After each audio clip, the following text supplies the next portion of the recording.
I still remember the night, as if it were yesterday, the night that was supposed to be the most beautiful beginning of my life, but instead became the moment everything I believed in collapsed. It all started with the tiny velvet box resting inside my pocket that night, a symbol of love, commitment, and the promise of forever. For weeks, I had been preparing the perfect proposal, rehearsing the words again and again, imagining the look on Bianca's face when she realized I was ready to spend my life with her. Every detail was planned. We would have dinner at her favorite rooftop restaurant, the city lights glittering beneath us, the music soft in the background, and just before dessert, I would take her hand, stand up, and ask her the question I had been dreaming of asking for months. I believed with all my heart that she was the one, the woman who completed me, the one I wanted to build a future with. I thought she felt the same. I thought we were walking the same path side by side, but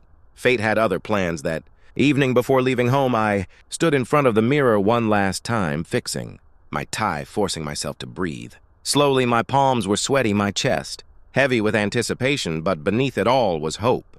Pure hope, the kind of hope that makes a man fearless. As I left the house, I didn't know I was also leaving behind the last piece of my innocence. The restaurant was already glowing with golden lights. When I arrived, Bianca had texted me earlier saying she was running late, which wasn't unusual for her, so I didn't mind. I decided to wait outside near the entrance, my heart racing each time a car pulled up, imagining her stepping out, smiling, ready for the night that would change our lives forever. But minutes turned into half an hour, and half an hour turned into almost an hour. Still no sign of her. I kept telling myself she would come, maybe traffic, maybe something unexpected. But deep inside, a small whisper of unease began to rise. I tried to silence it, gripping the ring box in my pocket, reminding myself why I was there, reminding myself of her laugh, her touch, the countless moments that convinced me she loved me as much as I loved her. Finally, unable to wait any longer, I decided to call. Her phone rang once, twice, three times before she picked up. Her voice was sharp, annoyed, as if I had disturbed her. I told her I was waiting at the restaurant, her favorite spot, the place we had dreamed about, and she went silent for a moment before laughing. Not the laugh I knew, not the gentle, warm laugh, but a cruel, sharp laugh followed by words that pierced my heart. She said she wasn't coming. She said she never wanted this dinner. She said she already knew what I was planning, and the thought of me proposing made her sick. My world stopped in that instant. I could barely breathe. She went on, mocking me, telling me she had been laughing about it all week with her best friend, saying how pathetic it was that I thought she would ever marry someone like me. She called me weak, predictable, desperate. Every word felt like a dagger, slicing through the very love I had built for years. I wanted to believe she was joking, but her tone was filled with venom, and when I asked her why she would say something so cruel, she simply said because it was funny, because watching me believe in a fantasy amused her. I stood frozen, phone pressed to my ear, the city lights around me turning blurry as tears filled my eyes. People passed by, unaware that in that single moment my world had shattered. She ended the call with a final cruel chuckle and left me standing there alone with a ring in my pocket and a heart that felt like it had been ripped apart. The rest of the night was a blur. I don't remember how I got home, only the crushing silence of my apartment.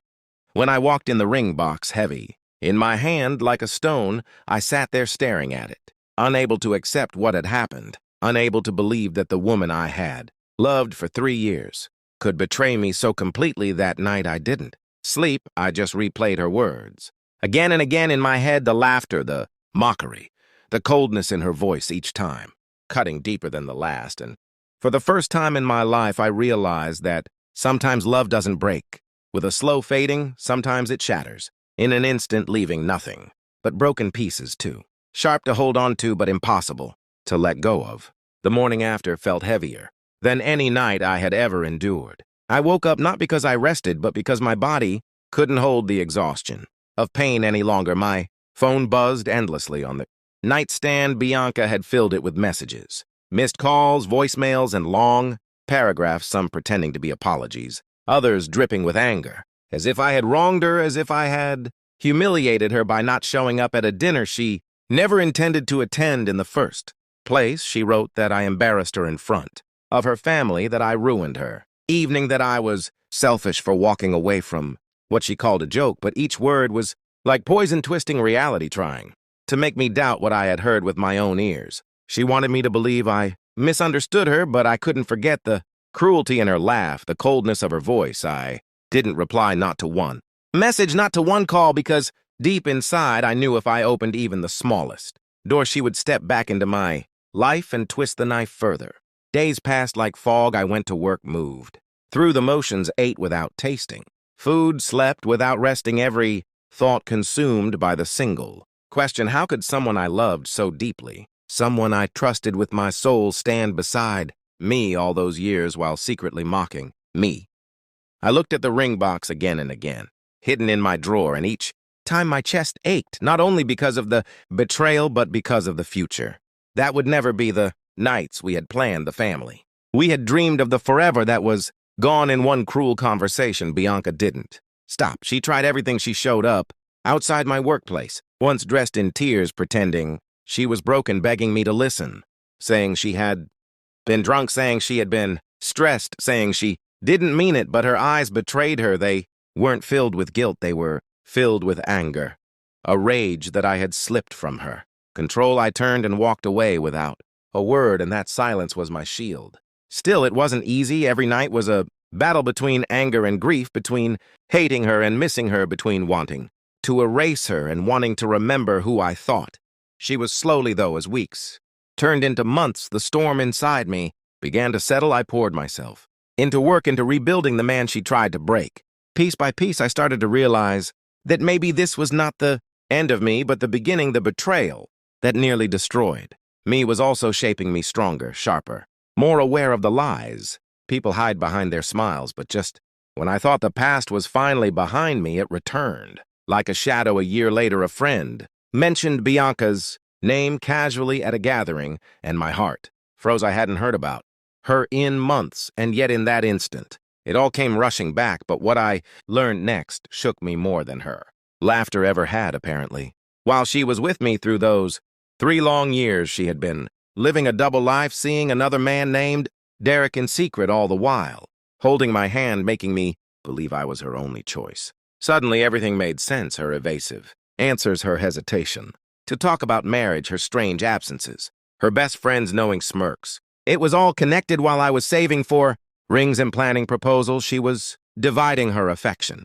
between 2 men, as if love were a game, as if loyalty were optional. The shock cut deeper than any wound, because it meant the betrayal had not started on the night of the proposal. Rings and planning proposals, she was dividing her affection between 2 men, as if love were a game, as if loyalty were optional. The shock cut deeper than any wound, because it meant the betrayal had not started on the night of the proposal. It had been there from the beginning, woven into every smile, every kiss, every promise. And yet there was more to the story. Derek had proposed to her not long after the night she humiliated me, and she accepted, flaunting the engagement as if she had won some prize.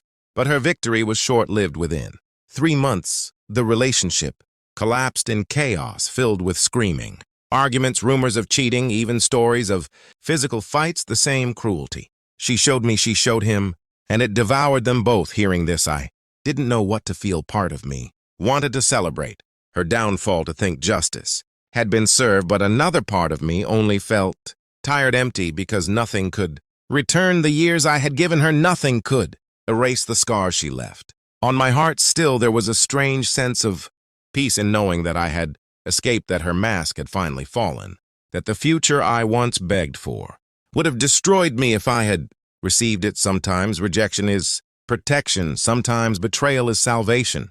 And though the pain of her laughter still echoed in my mind, I began to see it differently, not as the moment my life ended, but as the moment my true life began. Time moved forward, but the scars of that night stayed etched in my heart. Yet strangely, those scars became my strength. They reminded me not of what I lost, but of what I survived. Slowly, I stopped asking why she did it, because the truth was simple. Cruelty needs no reason. Deception doesn't always wear a mask. Sometimes it smiles, kisses your forehead, and whispers promises while planning your destruction behind closed doors. And Bianca had been that deception for 3 Long years I thought back to the nights when she would hold my hand and talk about dreams of traveling together, the times she would lean against my shoulder as if I were her safe place. The messages where she wrote that she couldn't imagine life without me, and I realized those weren't signs of love. They were performances crafted to keep me tied to her until she decided otherwise. When I finally saw it for what it was, the anger turned into clarity, and the pain transformed into resolve. I promised myself that never again would I ignore my instincts, never again would I cling to illusions just because I was afraid to let go. Never again would I give someone the power to laugh at the depth of my love. I began rebuilding not just my life, but my heart. I focused on my career, poured hours into projects that had been collecting dust. I picked up old hobbies, writing, sketching, late-night walks, where the silence of the streets helped me hear the voice inside me, the one I had buried for years beneath Bianca's chaos and lies. Slowly, piece by piece, I started to recognize myself again, not the broken man standing outside a restaurant with a ring in his pocket, but a man learning to value himself above the approval of anyone else. People often say time heals all wounds, but I don't believe that any more. Time alone doesn't heal. What heals is choosing to rise every day, choosing to face the memories without letting them consume you, choosing to forgive yourself for trusting the wrong person. And for me, healing meant reframing everything Bianca had done. Instead of seeing myself as the victim of her betrayal, I began to see myself as the survivor of it. Because surviving betrayal means you carry wisdom that no book, no teacher can give you. It teaches you to see behind the masks, to read the silences, to value actions over words, and most of all, to never again beg for love that should be freely given. Months later, I ran into Bianca unexpectedly at a cafe. Her hair was shorter, her face looked older, not in years, but in weariness, as if the games she played had drained her soul. She saw me, froze for a moment, then forced a smile as if nothing had ever happened, as if the night of the cruelest laugh of my life had never existed. She tried to talk to me, her voice carrying that same practiced sweetness, but I looked into her eyes and saw the emptiness behind them, and for the first time I felt nothing. No anger, no longing, no hatred, only freedom. I excused myself, walked away, and with every step I took, I felt lighter. That encounter proved to me that I had truly moved on. She no longer had power over me. Her story in my life was over, and all that remained was the lesson, and it was a lesson I carried with pride. Betrayal no longer defined me. It refined me. It shaped me into someone stronger, someone wiser, someone who understood that love is not proven by grand gestures or promises, but by consistency, kindness, and respect. I realized the proposal that never happened was not a failure. It was a blessing disguised in pain. Had I asked that night, had she said yes, my life would have been chained to a lie, my future poisoned by her cruelty. So instead of a beginning, it became an ending. And in that ending, I found myself. Sometimes we believe losing someone will break us, but the truth is it sets us free. I no longer feared being alone. I feared wasting my time with someone unworthy of my loyalty. I no longer measured love by words, but by actions. I no longer held on to illusions. I chose reality even when it hurt, because reality, no matter how harsh, will always guide you to the truth, and truth is the foundation of everything strong. So now, when I think back to that velvet box that still sits in the back of my drawer, I don't see failure. I see survival. I see the night I was spared from a life built on lies. I see the moment I was forced to break in order to grow, and though the scars remain, they remind me of who I was, who I became, and who I will never be again, because betrayal didn't end my story. It began anew, one where I write the chapters with strength, with clarity, with love that is real, and with a heart that finally belongs to me.